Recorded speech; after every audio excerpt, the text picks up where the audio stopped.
আজকে এখান থেকে দীপ্ত কণ্ঠে আমরা ইউনূস সরকারের কাছে আবেদন করব, ফাঁসির আমার আসামি ছিলেন সাবেক স্বরাষ্ট্র প্রতিমন্ত্রী যার নাম লুৎফুজ্জামান বাবর। তাকে যেমন তাড়াতাড়ি মুক্তি দেওয়া হয়েছে, সেও ফাঁসির একজন আসামি ছিল। ম্যাডাম জিয়াকে যেমন মুক্তি করা হয়েছে, আমাদের বাংলাদেশ জামাত ইসলামের সাবেক তখনকার সময় অ্যাসিস্ট্যান্ট সেক্রেটারি, বিশ্ব ইসলামী আন্দোলন অন্যতম সেবাসালাম এটিএম আজহারুল ভাই, আজহারুল ইসলাম জেলের কারাগারে, তাকে কেন মুক্তি দেওয়া হচ্ছে না? এনাদেরকে যেমনে মুক্তি দেওয়া হয়েছে, বাংলাদেশ জামাত ইসলামের নেতৃবৃন্দ এটিএম আজহারুল ইসলাম ভাই সহকারে যত মানুষকে অন্যায়ভাবে মিথ্যা মামলা দিয়া জেলের কারাগারে বন্দী করা হয়েছে, তাদেরকে অবিলম্বে অতি তাড়াতাড়ি বাংলার জমিনে মুক্তি দেওয়া হোক। কথা বলেন ঠিক কিনা? তাদের মুক্তি চাই কি চাই না আমরা?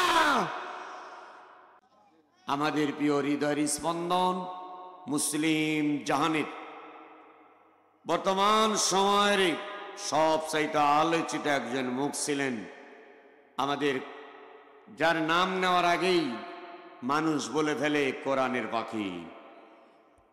ঠিক কি বাড়ির যা ভাবিক নিয়ে জামাতে বলবেন নাকি? কোরআনের পাখি বলতে আল্লামা সাইদিকে বুঝায় কিনা? সবাই জানে আল্লামা দেলোয়ার হোসেন সাইদি রহিমাহুল্লাহ মাহফিল শুরু করতে গিয়ে স্টার্টের সময় এই বাক্যগুলো পড়ে আল্লাহর শুকরিয়া আদায় করে মাহফিলের আলোচনা শুরু করতেন। কথা বলেন ঠিক কিনা? সেই কোরআনের পাখি আল্লামা দেলোয়ার হোসেন সাইদি রহিমাহুল্লাহ দীর্ঘ 50টি বছর কোরআনুল কারীমের তাফসীর করেছেন, সারা বিশ্বময় দাওয়াতি কাজ করেছেন। স্বৈরাচারী খুনিয়া হাসিনা আল্লামা সাইদিকে জেলের কারাগারের ভিতরে বন্দী করে এখানেই ক্ষান্ত হন নাই। দীর্ঘ 23টি বছর জেলের কারাগারের ভিতরে বন্দী করে রেখেছিলেন, ওখানেই ক্ষান্ত নয়, ওখান থেকে বের করে হাসপাতালে নিয়ে ইঞ্জেকশনের সিরিজের ভিতর বিষ প্রয়োগ করে আল্লামা সাইদিকে হত্যা করেছে। এই হত্যার বিচার বাংলার জমিনে আবাল বৃদ্ধ তরুণেরা আল্লামা সাইদির হত্যার বিচার আমরা চাই। হাত তুলে কথা বলেন ঠিক কিনা মুসলমান? কোন বাপের বেটা বেটিকে সাথ দেওয়া হবে না। বাংলার জমিনে মোদির কোলে শুয়ে আসো, ওখান থেকে টেনে বাংলার জমিনে তোমার বিচার করা হবে। এই বিচারের পক্ষে কারা কারা দুই হাত আমি দেখতে চাই।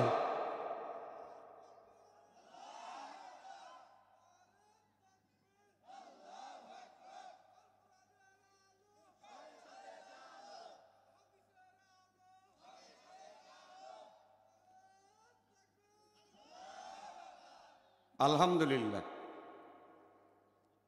অসংখ্য দরুদ সালাম নবী মুকাররম হুজুর আকরাম সকলে একবার আমরা পড়ে নিই সাল্লাল্লাহু আলাইহি ওয়াসাল্লাম। প্রিয় ডাঙ্গাপাড়াবাসী, আপনারা কেমন আছেন? বাসার সবাই ভালো আছে তো? সবাই বলি আলহামদুলিল্লাহি রাব্বিল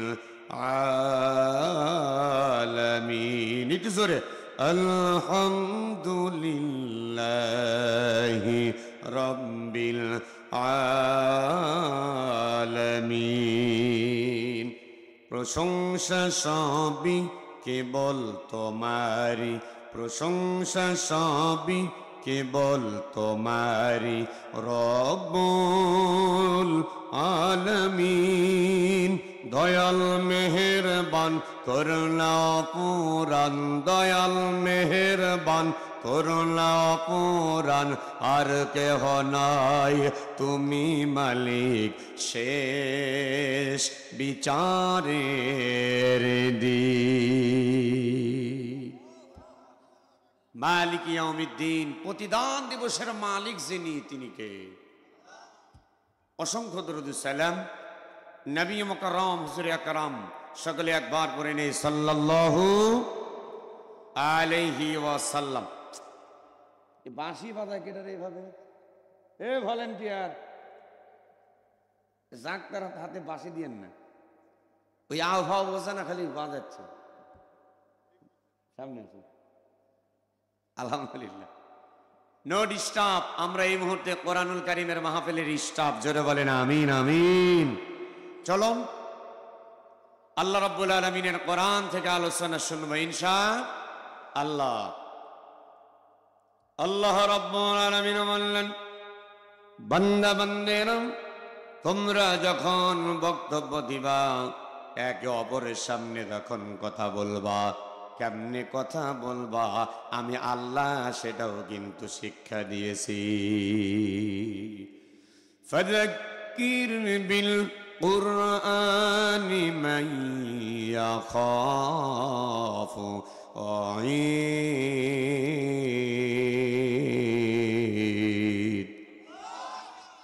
কুরআনুল কারীম তেলাওয়াত হবে যখন আল্লাহর বান্দারা আল্লাহু আকবার বলে আওয়াজ দিবে, তখন আল্লাহর বান্দা হবে যারা আল্লাহু আকবার বলবে তারা, আল্লাহর বান্দা হবে না যারা আল্লাহু আকবার বলে আওয়াজ দিবে না তারা। তার কারণ হলো কোরআন দিয়ে যে কথা বলে সে সত্য কথা বলে।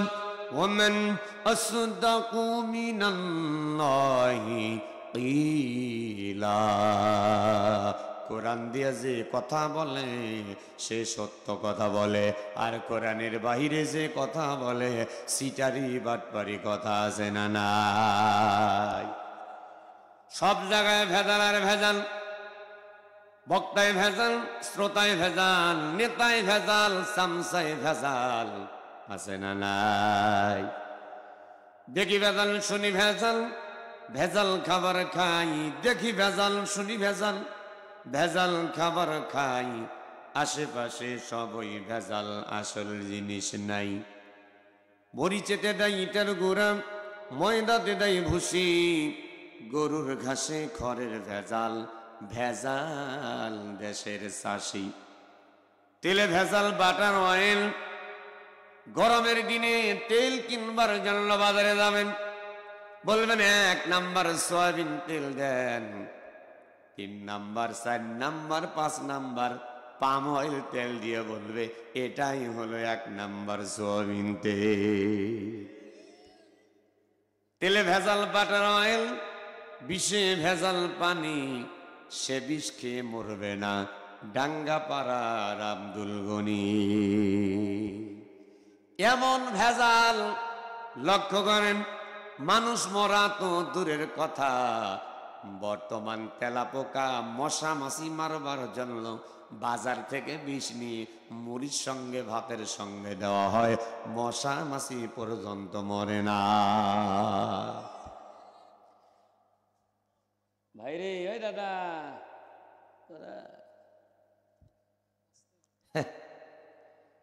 একান্ত বন্ধনের নাম আমরা জানি তো আছেন। আল্লাহ রাব্বুল আলামিন বললেন, হে পৃথিবীর মানুষ তোমরা শোনো, সব জায়গায় ভেজাল আর ভেজাল, একটা জায়গায় ভেজাল নাই, সেই জায়গার নাম হলো আল্লাহর কালাম কোরআন। বলুন তো দাদু ভাই, কোরআনে কি কোনো ভেজাল আছে? আর একটু জোরে বলেন, কোরআনে কি কোনো ভেজাল আছে? রব্বুল আলামিন সে কথাও কোরআনুল কারীমের ভিতরে বললেন, যালিকাল কিতাবু লা রাইবা ফি হুদাল লিল মুত্তাকিন।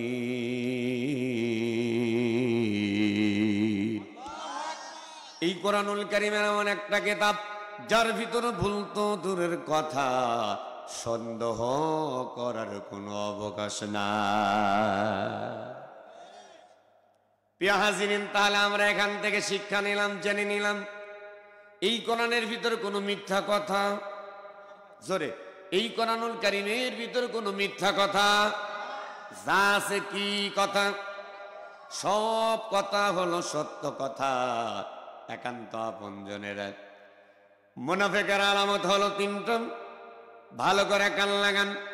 এইখানে অনেক মানুষ আছে, মানুষের মতোই চেহারা, মনে হয় মানুষের বাচ্চা, কিন্তু তার কাজকর্মে দেখা যায় মানুষের বাচ্চা না, মানুষের বাচ্চা না, ওটা হলো মুনাফিকের বাচ্চা। যেমন টিউবওয়েলের পাশে পানি গড়ানোর জন্য আমরা কিন্তু একটা কূপ খনন করি, গর্ত খনন করি, ওই জায়গাটা পাগার বলেন, গর্ত বলেন, আর যেটাই বলেন না কেন, টিউবওয়েল চলে যতক্ষণ, পানি ভরা থাকে ততক্ষণ। আমরা চিন্তা করলাম জায়গাটা মোটামুটি বড়, এই জায়গার ভিতরে পানি যেহেতু থাকে, বাজারে গেলেন ঝলমলিয়া অথবা পুঠিয়া বাজার, গিয়ে দেখলেন ছোট ছোট মাগুর মাছের বাচ্চা। চিন্তা করলেন আমার তো মাছ ছাড়ার মতো জায়গা আছে, ওই গর্তের ভিতরে আপনি 100 অথবা 200টা মাগুর বাচ্চার পোনা নিয়ে আসলেন। এই মাগুর মাছের বাচ্চা সুন্দর করে ছেড়ে দেওয়া হলো। পক্ষান্তরে ওই গর্তের ভিতরে, পাগারের ভিতরে, পানির ভিতরে কিছু দেখা যায় ব্যাঙের বাচ্চা। ছোটবেলায় মাগুর মাছের বাচ্চা আর ব্যাঙের বাচ্চা দেখতে একরকম না দুই রকম? সবাই পান একই রকম।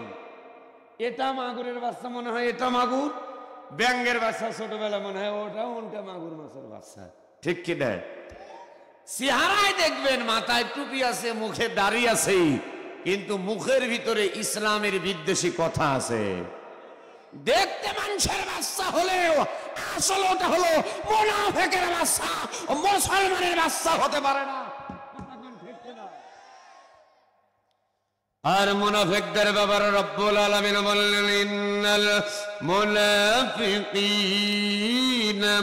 ফিদ দারকিল আসফালি মিনান নার।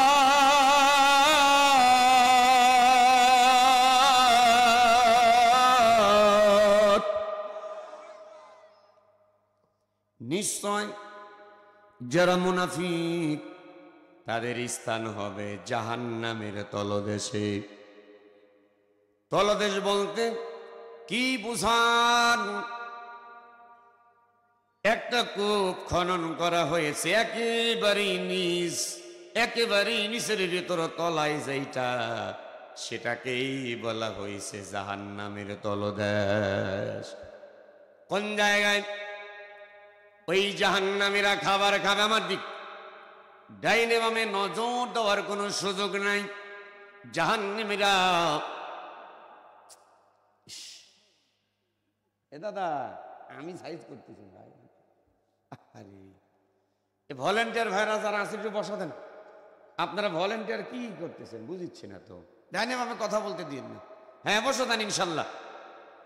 আমার আবার একটা বদ অভ্যাস আছে, কারণ গানের অনুষ্ঠান, ওই গানে মাইক নিয়ে বলে না যে তোমরা বাইরে যারা আসো ভিতরে আসো, ডাকা লাগে না, এমনি আসে। তা আপনার যদি জান্নাত ভালো লাগে, এটা যদি জান্নাতের বাগান বিশ্বাস করেন, তাহলে বাহিরে কেন ঘুরবেন? কথা কন না? আপনি মাহফিলে যখন আসছেনই ভাই, তাহলে প্যান্ডেলে বসে যান। তার কারণ আমাদের মা বোনেরা, আমার বাসা যেহেতু নাটোর জেলা, আর নাটোর আর রাজশাহী খালাতো ভাই ফুফাতো ভাইয়ের মতো, জোরে কন না কে? মা বোন মুরগির পেটের তলে বাচ্চা ফুটানোর জন্য ডিম দেয়। জোরে বলেন কি দেয়? মুরগির ডিম যখন দেয় 18 দিনে মোটামুটি বোঝা যায়, 19 দিনে ভালোই কুন কুন কুন কুন শব্দ হয়, আর 20 দিনে ফেটে বের হয়ে যায়। আর হাঁসের ডিম 25, 26 দিন, 28 দিন লাগে নাকি কন? তো অনেক মা বোন চালাক, মুরগিকে ঠেকানোর জন্য হাঁসের ডিম দেয়, কারণ হাঁস ডিম পারতে পারে, বাচ্চা ফুটাইতে পারে। একসাথে বলা লাগবে, হাঁস ডিম পারতে পারে কিন্তু বাচ্চা ফুটাইতে পারে। আল্লাহ পাক ওকে ওই ধারণ ক্ষমতা দেয় নাই।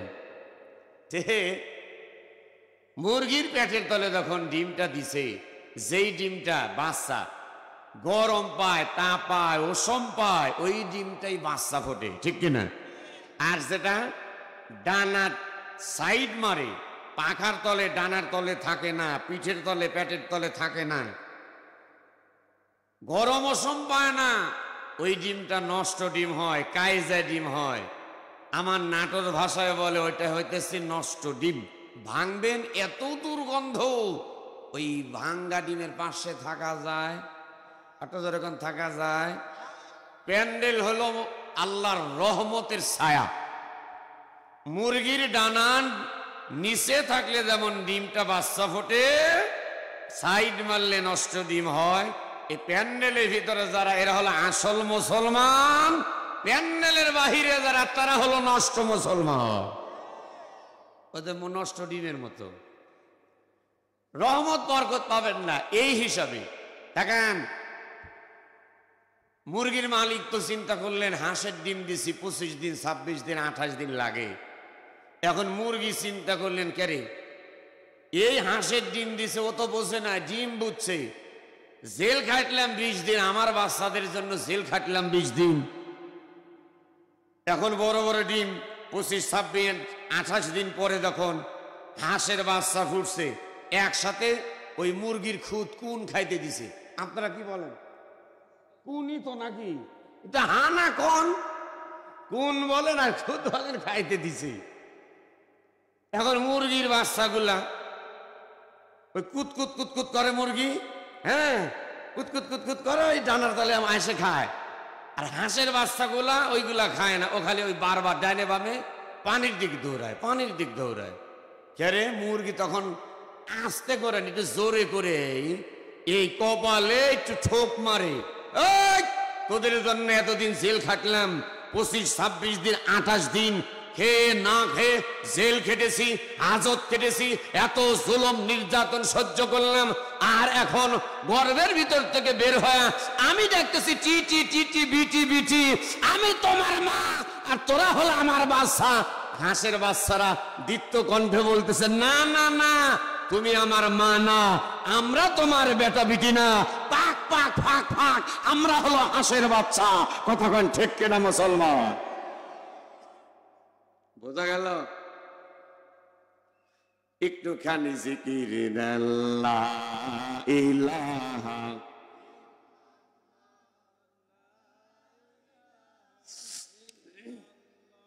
হাইরে জিকিরের সাইজ, মনে হচ্ছে কণ্ঠটা ভাবিদের কাছে বন্ধ করে রেখে আসছে। লা ইলাহা, আর একটু গিয়ার মারা লাগবে। লা ইলাহা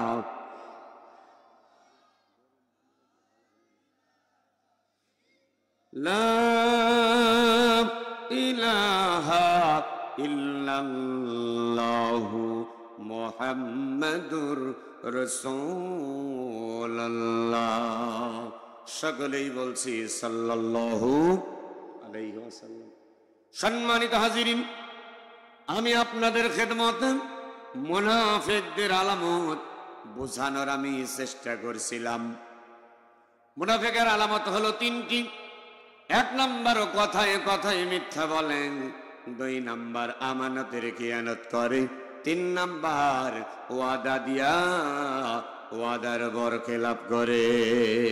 আমার মনে হয় এই ডাঙ্গাপাড়া আপনাদের জিও ইউনিয়ন অর্থাৎ এই পুটিয়া থানায় এই 3 শ্রেণীর ব্যক্তি বুঝি না। কথায় কথায় মিথ্যা থাকেন, দেখেন তো নিজের ভিতর আছে কিনা। কথায় কথায় মিথ্যা কথা বলে, ওয়াদা দিয়া ওয়াদার বরখেলাপ করে, আমানতের খিয়ানত করে, এরা হলো মুনাফিক। আর এই মুনাফিকরা যাবে কোথায়? ইন্নাল মুনাফিকিনা ফিদ দারকিল আসফালি মিনান নার, নিশ্চয় মুনাফিকদের স্থান হবে জাহান্নামের তলদেশে।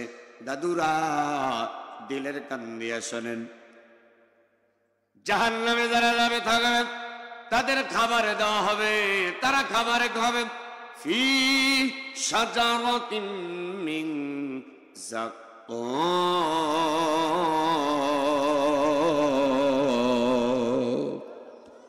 ওই জাহান্নামীদেরকে যাকুম নামে ফল দেওয়া হবে, কাঁটাযুক্ত। আমার দিক তাকান, এইরকম কাঁটাযুক্ত ফল মুখের ভিতর দিবে, ভিতরেও যাবে না, ওগরায়াও ফেলে দিতে পারবে না। এই জন্য কোরআনুল কারীমের মাহফিলে যখন বসে গেছেন, এই মুনাফিকেরা যেই খাবার খাবে তাদের পেশাব পায়খানা হবে, ওই পেশাব পায়খানা সেই জায়গাতে বাঁধবে, জমা হবে, ওই জায়গার ভিতরে মুনাফিকদের স্থান হবে। আমার ভাই, এইবার আপনাদের কাছে জানতে চাই, আপনারা কি কেউ কি মুনাফিক হতে চান? কে কে হবেন? দুটি হাত আল্লাহর নামে একটু দেখা। মাশাআল্লাহ, একজন মুনাফিক নাই। জোরে বলেন, একজন মুনাফিক। এর ভাবিদের যদি বলি, ভাবিদের যদি বলো, ভাবি আপনার স্বামী কি? ভাবিরা বলে ফার্স্ট ডিভিশনে ফেল। আমাকে সোনার গহনা দিতে চেয়েছিল, বলছে এই বছর ব্যবসা বাণিজ্য যদি ভালো হয় তাহলে তোমার একটা চেন কিনা দেব, একটা চেন বানায় দেব। 1 বছর গেছে, 2 বছর, 3 বছর যায়, লসিমন বাদ দিয়া ভুটভুটি কিনছে, ভুটভুটি বাদ দিয়া একটা পিকআপ নিয়েছে, মোটর সাইকেল বাদ দিয়া প্রাইভেট নিছে, কিন্তু আমাকে যে স্বর্ণের চেন দেওয়ার কথা চেন দেয় না।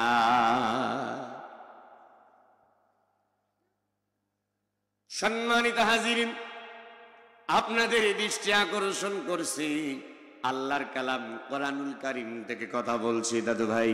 এই কোরআনুল কারীমের মাহফিল নিয়ে অনেক জায়গায় অনেক ধরনের মিথ্যা, অনেক ধরনের মিথ্যা অপবাদ চলতেছে। কথা বলেন ঠিক কিনা? অনেকে বলতেছেন মাহফিলের নামে নাকি সাদাবাজি হয়। জোরে কোন নাউজুবিল্লাহ। আপনারা কি মাহফিলের নামে সাদাবাজি করেন? মাহফিল বলতেছি আমরা ভাই, কোরআনের মাহফিল দিব, আপনি কি কিছু শরীক হবেন? আপনি 500 টাকা দান করলেন, আপনি ইচ্ছাকৃত ভাবে মাহফিলের জন্য 1000 টাকা দান করলেন। বলেন তো দাদু ভাই, এটা কি চান্দাবাজি হয়? আর এরকম মাল ধরে বলতেছে টাকা 10,000 ফালা, নাইলে তো ছুটা করে দেব, আছে না নাই? এইটা হলো চান্দাবাজি, ধান্দা নিয়ে চলছে। আজকে কোরআনুল কারীমের মাহফিল, আমার পিতা ডক্টর মিজানুর রহমান আজহারীকে নিয়ে কি বাজে মন্তব্য। বলুন তো দাদু ভাই, আজহারী সাহেবকে কারোর কাছ থেকে চান্দা নিছে? সাভায় নবাবগঞ্জে 22 তারিখে আসতেছে দিনের বেলা, ওখানকার এক নেতা পাগলা হয়ে গেছে। 10 লক্ষ 12 লক্ষ মানুষ যখন যায়, আস্তে আস্তে কোরআনের দিকে মানুষ যখন দাবিত হয়, তখন মুনাফিকদের কলিজার ভিতরে আগুন জ্বলতে থাকে। তোমাদের যতই অন্তর জ্বলুক, মনে বড় জ্বালা, পাঞ্জাবিওয়ালা আলেমদের দেখতে পারে না যারা, আলেম যত ভালোভাবে চলুক না কেন, মুনাফিকদের অন্তরে কিন্তু জ্বালা শুরু হয়ে গেছে। আমার দাদু ভাই, কোরআনুল কারীমে সুন্দর করে রব্বুল আলামিন বললেন, আল্লাহ রব্বুল আলামিন বললেন, কুল ইন কুনতুম তুহিব্বুনাল্লাহা ফাত্তাবিউনি ইউহিব্বুকুমুল্লাহ ওয়া ইয়াগফির লাকুম যুনুবাকুম আল্লাহু গফুরুর রহিম।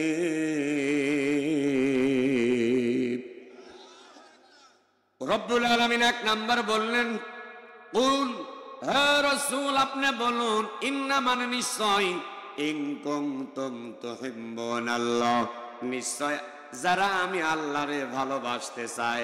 এইবার বলুন তো দাদু ভাই, আল্লাহরে আমরা ভালোবাসি কি বাসি না? আল্লাহরে ভালোবাসতে হলে রব্বুল আলামিন পরের অংশ বললেন, ফাত্তাবিউনি, তোমরা যারা আমি আল্লাহকে ভালোবাসতে চাও, তারা আমার রাসূলের, আমার নবীজির ইত্তেবা করো, আমার নবীজির পথ এবং মত মেনে নাও, অনুসরণ অনুকরণ করো। আজকে আমরা নবীকে বিশ্ব নবী মানি, কিন্তু নবীজিরা আদর্শ আমরা অনেকেই মানতে চাই না। আমরা শুধু নবী হিসাবে মানি। কি হিসাবে? সবাই বলেন আমার দিকে, কি হিসাবে? নেতা হিসাবে মানি। অনেক ওই যে নামধারী মুসলমান নামে মুনাফিক, এরা শুধু নবীকে নবী হিসাবে মানতে চায়, নেতার খাতায় নামতে চায় না। আমার নবীজিকে যদি নেতা হিসাবে মানেন, তাহলে এই যে রাজশাহী চাঁপাইনবাবগঞ্জের হারুনুর রশিদ বলতে এই কথা বলতে পারতো না। এই কোরআনুল কারীম দিয়ে মিজানুর রহমান নাটোরি, মিজানুর রহমান আজহারি সাহেব কোরআনুল কারীম দিয়ে সারা বিশ্বের মানুষকে কোরআনের দিকে আহ্বান করছে, তাহলে বলতে পারতো না কোরআনের নামে মাহফিলের নামে চাঁদাবাজি করতেছে, বলতে পারতো না। ফখরুল ইসলাম মির্জা ফখরুল ইসলাম আলমগীর এই কথা বলতে পারতো না। কোরআনের সঙ্গে রাজনীতির কোন সম্পর্ক? এইবার বলুন দাদু ভাই, কোরআনুল কারীমের সঙ্গে রাজনীতির সম্পর্ক আছে না নাই? যারা বলবেন কোরআনের সঙ্গে রাজনীতি নাই, কোরআনের সঙ্গে রাজনীতির সম্পর্ক নাই, আমি বলি কোরআনের সঙ্গে ওই বদমাইশদের কোনো সম্পর্ক না। আমার নবীজি কোরআন দিয়ে রাষ্ট্র পরিচালনা করছেন কি দিয়া? আমার নবীজি, ও ভাই আপনি সে দল করেন গা, ও ঘোড়ার ডিম আমার জানার দরকার নাই, কিন্তু যখন কোরআন হাদিসের বিরুদ্ধে কথা আসবে ওই মুহূর্তে কোনো বাপের বেটাক সারাসারি না। তার কারণ হল ওনারা ইংলিশ অঙ্ক যত ভালো বুঝুক, কিন্তু কোরআন সম্পর্কে একেবারে অজ্ঞ, কোরআন ব্যাপারে জানে না। আমার আল্লাহ রাব্বুল আলামিন রাষ্ট্র পরিচালনা করবার জন্য 1000 জিহাদের আয়াতে কারিমা নাজিল করে দিয়েছেন। একটাবার হাতটা তুলে জোরে কি বলতে পারবেন আল্লাহু আকবার? যে বলবে কোরআনের সঙ্গে রাজনীতির সম্পর্ক নাই, তাহলে কোরআনের আয়াতকে অস্বীকার করা হলো। আর যে কোরআনের আয়াতকে অস্বীকার করবে সে কখনো মুসলমান থাকতে পারে না।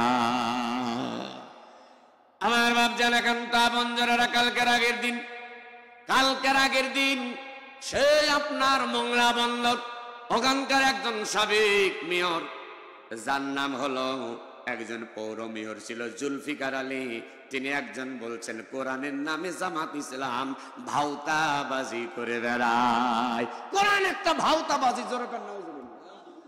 আপনারা ইউটিউবে ঢোকেন পান নাই? কোরআনকে নিয়ে যারা কটূক্তি করেছে যুগে যুগে, আল্লাহ পাক রব্বুল আলামিন এই দুনিয়াতেই তাদেরকে লানত অভিশাপ দিয়া ধ্বংস করে দিয়েছে। কথা বলেন ঠিক কিনা? তারেক জিয়া এই জন্য মাঝে মাঝে বলে এইসব হাগল পাগল গুলো আপনি মিডিয়ার থেকে একটু দূরে থাকা দরকার। কথা বুঝতে পারতেছেন? এই যে কোরআনের বিরুদ্ধে যে কথাটা, কোরআন একটা ভাওতাবাজি, আপনারা মেনে নিবেন? আপনি যদি জোরে বলেন মেনে নিবেন? আপনার দলের কোন নেতা যদি এই কথা বলে আপনি নেতা মানবেন? আর এক শয়তান, কুমিল্লার এক শয়তান বলছে আমাদের অমুক শাহজাহান চৌধুরীর বাড়ি আমাদের মক্কা শরীফ। যেরকম নাউজুবিল্লাহ। হায় হায় হায় রে, পাগল হয়ে গেছে এরা। এসব পাগলামো বাদ দেন, রিয়া মানুষের সাথে ভালোভাবে মেশেন, কোরআন হাদিসের পক্ষে কথা বলেন। আল্লাহ পাক বিজয় দেওয়ার মালিক আমার আল্লাহ, চিল্লা কোন সুবহানাল্লাহ। সম্মানিত হাজিরিন, আমি আপনাদের মাঝে আল্লাহর কালাম কোরআন দিয়া কথা বলতেছিলাম, কারণ কোরআন হলো সত্য কিতাব। কোরআন থেকে যা বলা হবে সব হলো সত্য, আর কোরআনের বাহিরে যা আছে সব হলো সিটারি বাটরারি। রহমাতুল লিল আলামিনের মুহাব্বতের উম্মতেরা, আল্লাহর নবীকে ভালোবাসা এক জিনিস, আর অনুকরণ করা আর এক জিনিস। অনুসরণ হলো আমার রসুল যেইটা করেছে, অনুকরণ হলো আমার নবী যেইটা করতে বলেছে, সেটার নাম হলো অনুসরণ, অনুকরণ। আমার নবীজি আবার অনেকে বলতেছে আমরা ধর্মের নামে নাকি রাজনীতি করি। না না না, ভাব হতেই পারে না।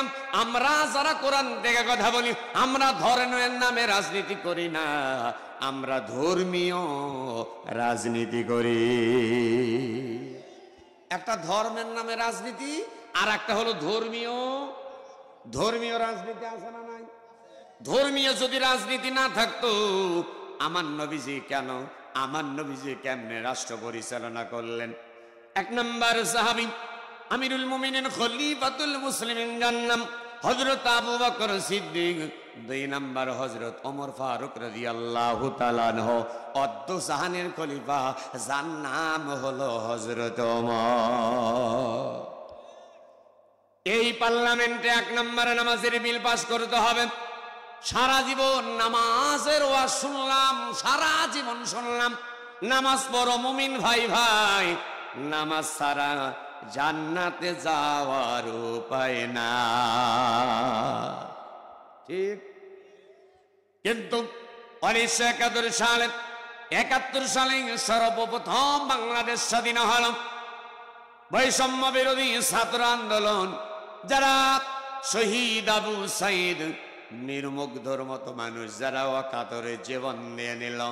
আরে ও বিএনপির ভাইরা, আপনাদের দৃষ্টি আকর্ষণ করছি, বেশি বেশি ইবাদত করে আল্লাহর শুকরিয়া আদায় করবেন। এই ছেলেরা যদি জীবন না দিত তাহলে খুনি হাসিনা বাংলাদেশ থেকে পালাইতো না। আর হাসিনা যদি না পালাইতো ম্যাডাম জিয়া লন্ডনে গিয়ে চিকিৎসা কিন্তু নিতে পারতো না।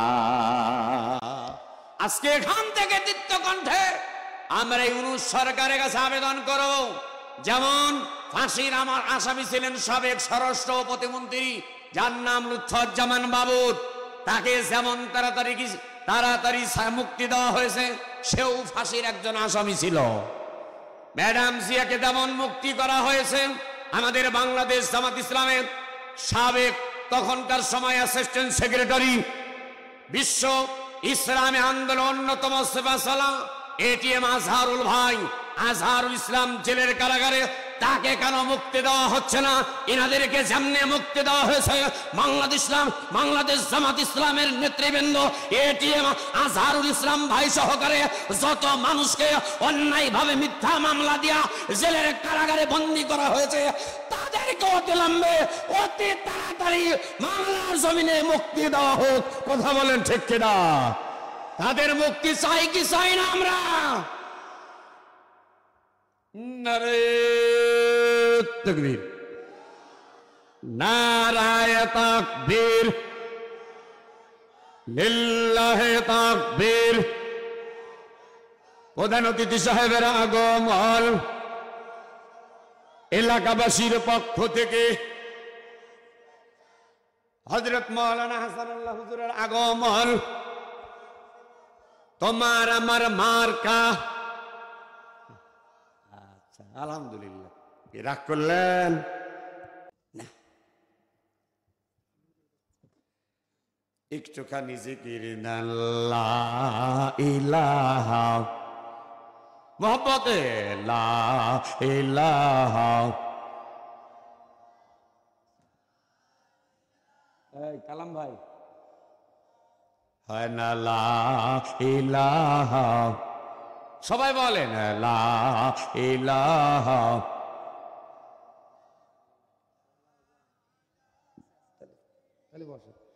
লা ইলাহা ইল্লাল্লাহু মুহাম্মাদুর রাসূলুল্লাহ। সকলেই বলছি সাল্লাল্লাহু আলাইহি ওয়াসাল্লাম। আমার ভাইরা, তাহলে এক নম্বর 71 থেকে 2025 সাল ফেব্রুয়ারি মাসের আজকে 17 তারিখ, 10টা বাজতে মাত্র আর 10 মিনিট বাকি আছে। সারা বাংলাদেশে 3.5 লক্ষর উপর মসজিদ আছে। এই প্রতিটা মসজিদ থেকে 5 ওয়াক্ত নামাজের আজান হয়। হাইয়া আলাস সালাম, হাইয়া আলাল ফালাহ, নামাজের দিকে আসো, কল্যাণের দিকে আসো। 4.5 লক্ষর উপর মাদ্রাসা। এই মাদ্রাসার হুজুরেরা নামাজের জন্য ডাকে, খতিব সাহেবরা নামাজের জন্য ডাকে। দাওয়াত ও তাবলীগের মেহনত যারা করেন, নিজের খেয়ে নিজের পরে এক জেলা থেকে আরেক জেলায় যায়, নামাজের জন্য ডাকে কি ডাকে না? সবাই বলেন। তাহলে ওই মসজিদের মুয়াজ্জিন নামাজের জন্য ডাকলো, ইমাম নামাজের জন্য ডাকলো, মাদ্রাসার হুজুরেরাও নামাজের জন্য ডাকলো, পীর সাহেব যারা আছেন তারাও মুরিদদেরকে, দেশবাসী যারা আছে তাদেরকে নামাজের জন্য ডাকলো। এমনকি বাংলাদেশ ইসলামী ছাত্র শিবির জামাত ইসলাম নামাজের জন্য ডাকে কি ডাকে না? সবাই নামাজের জন্য ডাকলো। সারা বাংলাদেশ 56,000 বর্গ মাইল, আমার দিকে তাকান, 56,000 বর্গ মাইল। এ সোনার বাংলাদেশে লক্ষ লক্ষ দিনে রাত্রে মাহফিল হয়, কোটি কোটি মানুষ আলোচনা শোনে কি শোনে না? এত আলোচনা, এত নামাজের দাওয়াত, 68,000 গ্রাম থেকে 67,999টা গ্রাম বাদ দিয়ে দিলাম, একটা মাত্র গ্রাম নিলাম। সেই গ্রামের নাম হলো ডাঙ্গাপাড়া। কি পাড়া? সবাই কোন কি পাড়া? ডাঙ্গাপাড়া। এই বাইতুস সালাম জামে মসজিদের মুসল্লি, এই গ্রামে কি কোনো হিন্দু আছে? একজনও, একবারও। তাহলে 100% মুসলমান। এইবার বলুন, 54 বছর নামাজের ওয়াজ দিয়া, আজান দিয়া, দাওয়াত দিয়া, একটা গ্রামে কি 100% নামাজি আছে? তাহলে সারা বাংলাদেশে কোনো জায়গায় কোনো গ্রামে নাই। 54 বছর ওয়াজ দিয়া যদি অন্তত একটা গ্রামে 100% নামাজি বানাইতে পারতাম, তাহলে ওয়াজ দিয়া মনে করতাম 100% নামাজি বানানো যাবে। এখান থেকে আমাদের শিক্ষা হয়ে গেল, আমরা বুঝতে পারলাম ওয়াজ দিয়া অন্তত সারা পৃথিবীতে বাংলাদেশ সহকারে ওয়াজ দিয়া 100% নামাজি বানানো যাবে, একসাথে যাবে। এত ওয়াজ, এত কিছু ওয়াজ দিয়ে 100% মহিলাদেরকে পর্দার ভিতরে রাখা যাবে, ওয়াজ দিয়ে 100% সুদ বন্ধ করা যাবে, ওয়াজ দিয়ে 100% ঘুষ বন্ধ করা যাবে, ওয়াজ দিয়ে 100% জেনা বন্ধ করা যাবে।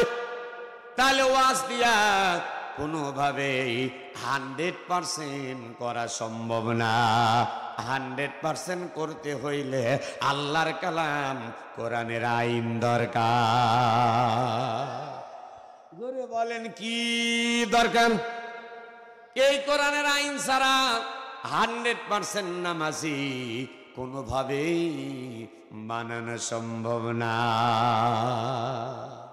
সম্ভব কেমনে? আইন থাকেন, কেমনে আইন পাশ করবেন? সংসদে যাবে যারা, আমার কথা, আগামীতে যে দল ক্ষমতায় যাক না কেন, আপনার জামাত ইসলাম যাক, বিএনপি যাক, চরমনাই যাক, হেফাজত যাক, তারপরে আপনার খেলাফতে মজলিস যাক, জিনারাই পার্লামেন্টে যাক, কোরআন দিয়ে যদি রাষ্ট্র চালাই, আপনাদের কি সমস্যা আছে? আমরা চাই হলো কোরআনের আন্দোলন, আমরা চাই হলো কোরআনের আইন। কথা বলেন ঠিক কিনা? আমার বন্ধুগণ, তাহলে সংসদে যারা এমপি হবেন, 300 জন এমপি চলে গেলেন। স্পিকার আজকের যেহেতু সভাপতি আমার রমজান আলী ভাই, রমজান আলী ভাইকে আমি স্পিকার বানাইয়া দিলাম। রমজান ভাই আমাদেরকে বললেন, সংসদে মাননীয় সংসদ সদস্যরা, আগামী রমজান মাসের 1 তারিখ থেকে বাংলাদেশে নামাজ কায়েম করা হোক, নামাজ কায়েম করা হোক। আল্লাযীনা ইম্মাক্কান্নাহুম ফিল আরদি আকামাস সালাত।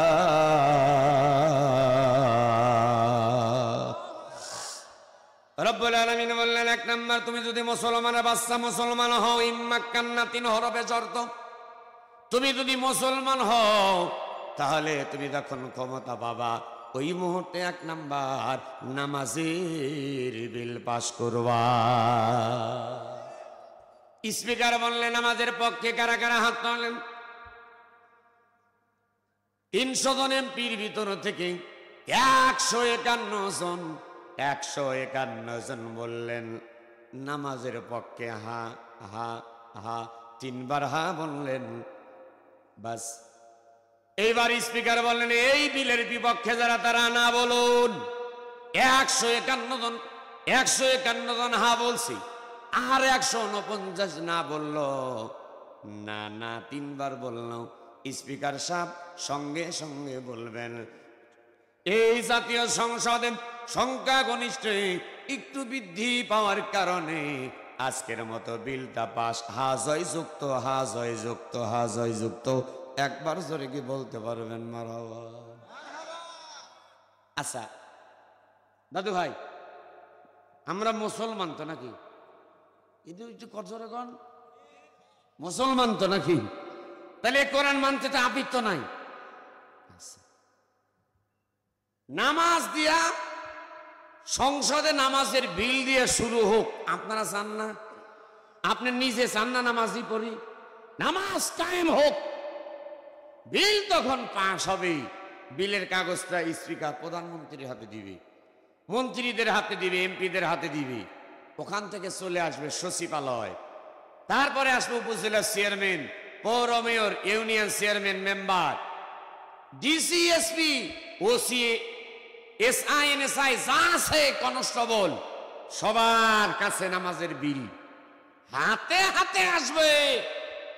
আপনি আজান হয়ে গেছে, নামাজে যাবেন না মসজিদে, ঘরে বউলিয়া গল্প করবেন, সে সুযোগ থাকবে? আর যখন থাকবে, সে সুযোগ থাকবে না।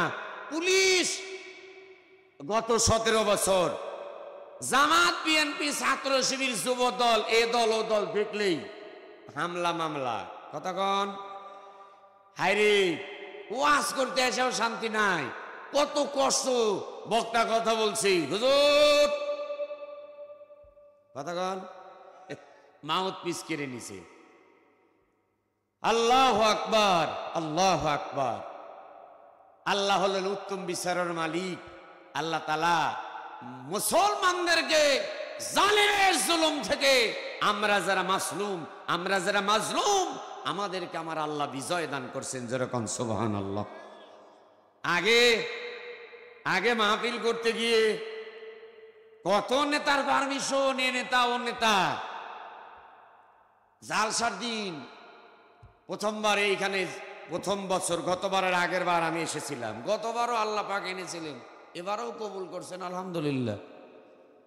কিন্তু প্রথমবার আসরের নামাজের পরে আমি ফাইনাল পাই নাই। আমার হেলাল ভাই বলতেছে, ভাই বের হয়েছেন? করছে না, আমি এখনো বের হয়নি, হব। করছে যাই হোক, এখন চলে আসেন, সমস্যা নাই। কে ভাই কি হয়েছে? করছে এতক্ষণ একটা দোবসায় ছিলাম, মাহফিল হয় কি হয় না, হয় কি হয় না। কথা বুঝছেন? কত মাহফিল বন্ধ। কিন্তু ইউনূস সরকার বলে দিছে, দেশ আল্লাহর দুনিয়া, আল্লাহর কোরআন থেকে কথা বলতে কারুর অনুমতির দরকার, আরো জোরে বলেন অনুমতির দরকার নাই। এজন্য আমরা শান্তি চাই। কি চাই? সবাই বললেন। তাহলে 1 নাম্বার, নামাজের বিল পাস হয়ে গেল, ঘরে ঘরে মানুষ নামাজি হয়ে যাবে। 2 নাম্বার বিল পাস হবে জাকাতের বিল। জোরে বলেন কিসের বিল? জাকাতের বিল।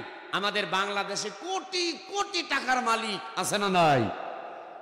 জাকাত হয়েছে 1 কোটি টাকা, আর 1 লক্ষ টাকার কাপড় কিনা মাইকিন করে। সুখবর, সুখবর। জাকাতের কাপড় নেওয়া ভাই বোনদের জন্য সুখবর।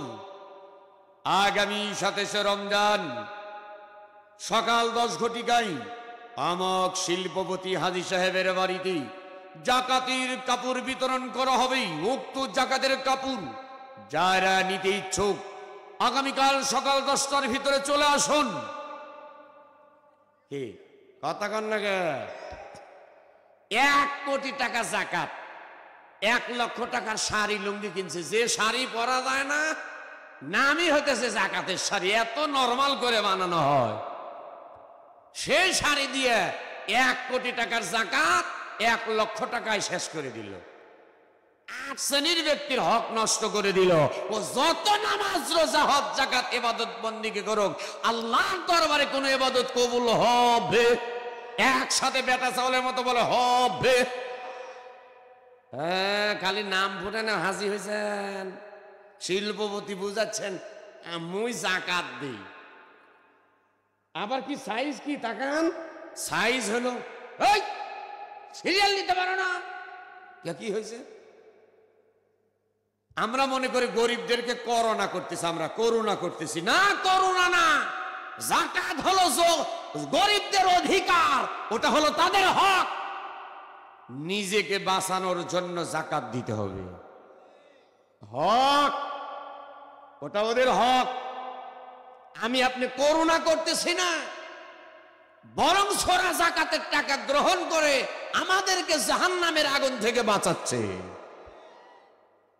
যেহেতু আমাদের দেশে পুরোপুরি ইসলাম নাই, ইসলাম যখন কায়েম হয়ে যাবে আপনার হিসাব করে জাকাত তোলার কর্মচারী থাকবে, আপনার বাড়ি তালিকা নিয়ে চলে আসবে।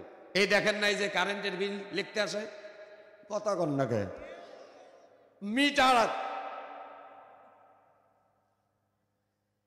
এত ইউনিট পড়ছে, বিল এত, বাস হয়ে গেল।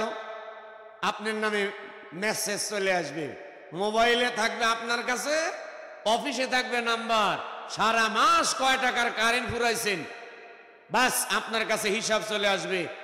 এই রমজান থেকে ওই রমজান পর্যন্ত আপনার যা সম্পদ আছে অ্যাকাউন্ট থাকবে, অ্যাকাউন্ট থেকে হিসাব চলে আসবে আপনার কাছে, অটোমেটিক জাকাতের কর্মচারী আপনার কাছে তালিকা দিয়ে দিবে আপনার এই বছর এত টাকা জাকাত আসছে।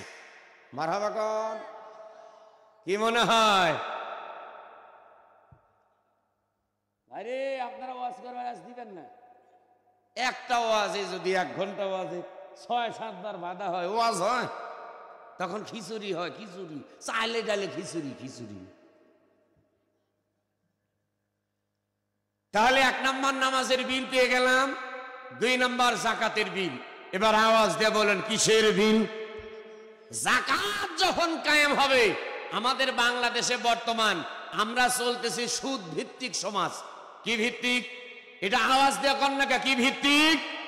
সুদ ভিত্তিক সমাজ চলছে। কিন্তু ইসলাম যখন কায়েম হবে তখন সুদ ভিত্তিক সমাজ থাকবে না, তখন হয়ে যাবে জাকাত ভিত্তিক সমাজ। একবার জোরে কোন আল্লাহু আকবার। 1 নম্বর নামাজের বিল পাস হয়ে গেল, 2 নম্বর জাকাতের বিল পাস হলো, 3 নম্বর কি হবে?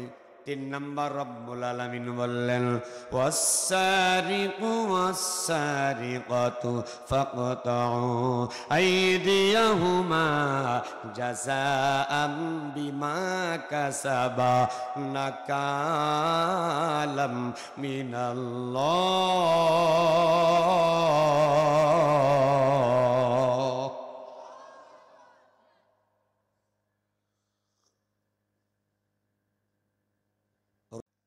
তাহলে 1 নম্বর নামাজের বিল, সবাই বলেন কিসের বিল? আমি ঢুকে গেছি আদায়, আমি বুঝতেছি তো, আমি তো কন্ট্রাক্টর, আজকের মাহফিলের জন্য কন্ট্রাক্টর। আমার দিক তাকান, তাহলে 1 নম্বর নামাজের বিল, জোরে বলেন কিসের বিল? 2 নম্বর হলো জাকাতের বিল। হযরত ওমরের কথা একটু বলে নাই, ওমরের জামানায় একজন ব্যক্তি 1 সপ্তাহ ধরে তাকান, 1 সপ্তাহ ধরে ঘুরতেছে, টাকার বস্তা নিয়ে মানুষ নাই, মানুষ নাই, জাকাতের টাকা নেওয়ার মতো কেউ না। আল্লাহর বান্দা অস্থির হয়ে পড়ছে। মরুভূমি রাস্তা যখন পার হয়, দেখতেছে একজন পথিক, দেখা যাচ্ছে মনে হচ্ছে ভিখারি, মাথার তলে একটা ব্যাগ দিয়ে শুয়ে আছে, ডান হাত এইভাবে, বাম হাত এমন ভাবে। আল্লাহর বান্দা 1 সপ্তাহ ধরে টাকার বস্তা নিয়ে যখন হাঁটতেছে, ক্লান্ত হয়ে গেছে। এই ব্যক্তি কাপড় চোপড় ছেঁড়া, কেমন ভালো না, দেখতে মনে হচ্ছে ফকির ফকির ভাব। আল্লাহর বান্দা কাছে গেলেন, এবার আস্তে আস্তে গলে যেভাবেই হোক বুঝানোর চেষ্টা করলেন। যেই ব্যক্তি শুয়ে আছেন জাগ্রত হলেন, উঠে বসলেন, একে অপরকে যখন সালাম দিলেন, আসসালামু আলাইকুম ওয়া রাহমাতুল্লাহ, একজন আর একজনকে যখন সালাম হয়ে গেল, সালাম কালাম হয়ে গেল। তার কারণ আল্লাহর নবী বললেন, একজন মুসলমান আর একজন মুসলমানের সঙ্গে যখন সাক্ষাৎ হবে, এক মুসলমান আর এক মুসলমান দুনিয়ার কোনো কথা বলার আগেই একজন আর একজনকে সালাম দিবে। যেরকম সুবহানাল্লাহ, আসসালামু ক্বাবলাল কালাম, এই কথাটা আল্লাহর বান্দা সালাম দিলেন, উত্তর হয়ে গেল। ডাক দিয়ে বললেন, ভাই আমি একটা বড় বিপদে পড়ছি। কি বিপদ? কি বিপদ? বলতেছে, আমার এই ভাতের ভিতরে যেই ব্যাগটা আছে, এই ব্যাগের ভিতরে 1 সপ্তাহ ধরে টাকা নিয়ে বেড়াচ্ছি। এই ব্যাগের ভিতর কিছু যাকাতের টাকা আছে। ভাইরে, আপনি যদি এই টাকাটা গ্রহণ করেন, তাহলে আমি কিন্তু অনেক খুশি হব। কি বলবেন? নাউজুবিল্লাহ না সুবহানাল্লাহ? আটো জোরে কোন। ও ভাই, আমার হাতে যে ব্যাগটা আছে, কিছু যাকাতের টাকা আছে। আপনার যে অবস্থা দেখতে পাচ্ছি, তে মনে হচ্ছে টাকাটা পাইলে আপনি খুশি হবেন। আপনিও নেন, আরাম পান, আমাকেও একটু স্বস্তি দেন। মারহাবা কর। আল্লাহর বান্দা মোচর দেখেন, আল্লাহর বান্দা মোচর দিয়ে ঘুরে এবার দাঁড়িয়ে গেলেন। ডাক দিয়ে বললেন, ভাই, মাথায় হাত দিয়ে বললেন, আপনার যে দশা আমারও সেই চালছে। তার মানে কি? বললেন, ভাই আপনি তার 7 দিন হলো ঘুরতেছেন, মাথার তলে যেই ব্যাগটা ছিল, ওই ব্যাগটা তার চাইতে 7 দিন ওয়ালার ব্যাগ যতটুকুন, তার চাইতে এই ব্যক্তির ব্যাগ আরো বড়। ব্যাগটা বের করেন, ডাক দিয়ে বললেন, ভাইয়ের আমার এই ব্যাগটা ভর্তি টাকা। আজ 15 দিন ধরে মদিনার শহরে গলিতে গলিতে আমি ঘুরে বেড়াচ্ছি, যাকাতের টাকা দেওয়ার জন্য কোনো মানুষ পাচ্ছি না। আল্লাহু আকবার। ইসলাম যদি কায়েম হয়ে যায়, বাংলাদেশে আমরা দারিদ্র মুক্ত সমাজ গড়তে চাই। এই কথা যাকাত ভিত্তিক সমাজ ছাড়া দারিদ্র মুক্ত সমাজ গড়া সম্ভব না।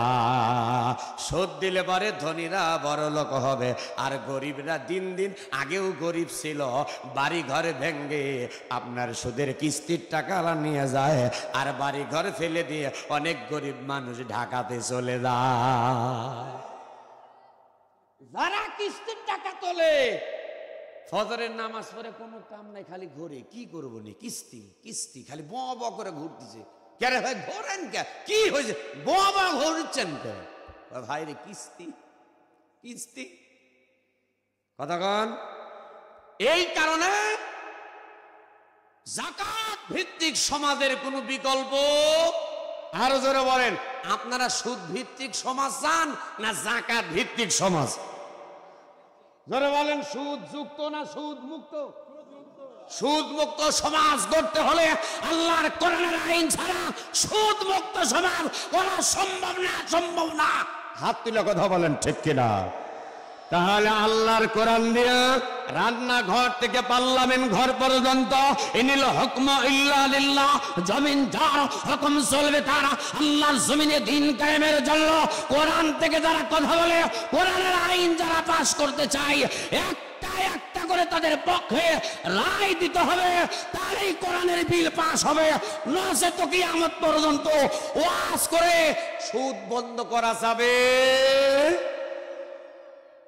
তাহলে আমি আপনাদেরকে বোঝানোর চেষ্টা করলাম, আল্লাহর আইন ছাড়া। কি ছাড়া? সবাই কন্যা ভাই, এই শেষ আমার বক্তব্য শেষ। আমরা 1 নাম্বার বুঝতে পারলাম, যত ওয়াজ করি, যত দাওয়াত দেই, এত ওয়াজ দাওয়াত দিয়ে 100% নামাজি বানানো যাবে? দাওয়াত করি, ওয়াজ করি, এত ওয়াজ এত দাওয়াত দিয়া 2 নাম্বার যাকাত কায়েম করা যাবে? ওয়াজ করি, বক্তব্য দেই, দাওয়াত করি, এই দিয়া 3 নাম্বার চোরের হাত টাকান। আইন ছাড়া চোর বন্ধ করা যাবে? তাহলে এইগুলা আইন পাশ করতে হলে কি দরকার?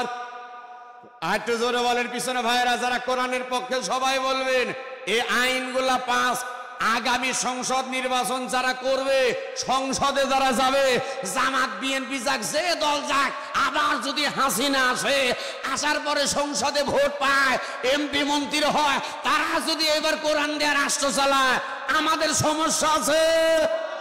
আমার কথা, যে যাই যাক, কোরআন দেয়া রাষ্ট্র চালানো লাগবে।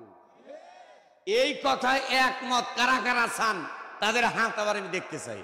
হাতগুলো উঠে এলো ভাই, টান টান করা লাগবে। আমি আমার বাবার দলের কথা বলি নাই, আমার দলের কথা বলি না। আপনি মুসলমান, আমি মুসলমান। আপনি যে কোরআন মানে, আমি সেই কোরআন মানে। কোরআনের পক্ষে হাত না তুললে ও হাত জাহান্নামে যাবে। একটু তালি একটু সুন্দর করে এমন ভাবে একটু নাড়াবেন, আস্তে আস্তে, অত জোরে না। লিল্লাহি তাকবীর। আল কোরআনের আলো সংসদে ঝালো,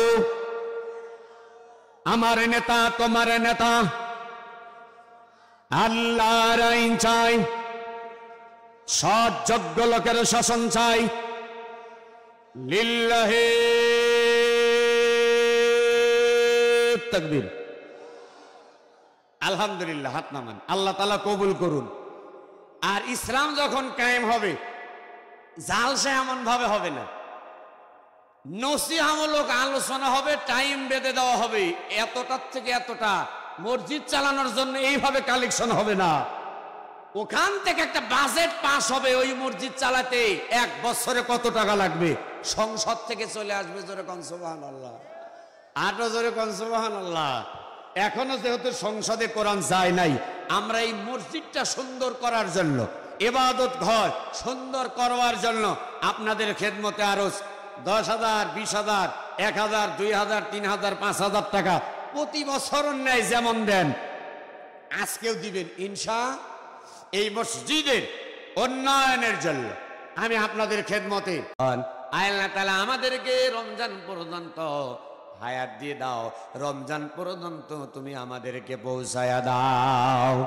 এই শাবান মাসে আম্মা আয়েশা সিদ্দিকা রাদিয়াল্লাহু তাআলা আনহা একটা দোয়া বেশি বেশি করতেন, একটা দোয়া বেশি বেশি পড়তেন। আল্লাহর নবী কি বললেন, ইয়া রাসূলুল্লাহ, শাবান মাসের কোন আমল কি আছে? আল্লাহর নবী বললেন, হ্যাঁ আয়েশা, শাবান মাসের একটা আমল আছে। তোমরা তুমি হার হামেশাই সর্ব অবস্থায় এই দোয়াটা তুমি পড়তে পারো। আম্মা আয়েশা ডাক্তার বললেন, ইয়া রাসূলুল্লাহ, ইয়া হাবিবাল্লাহ, নবী গো,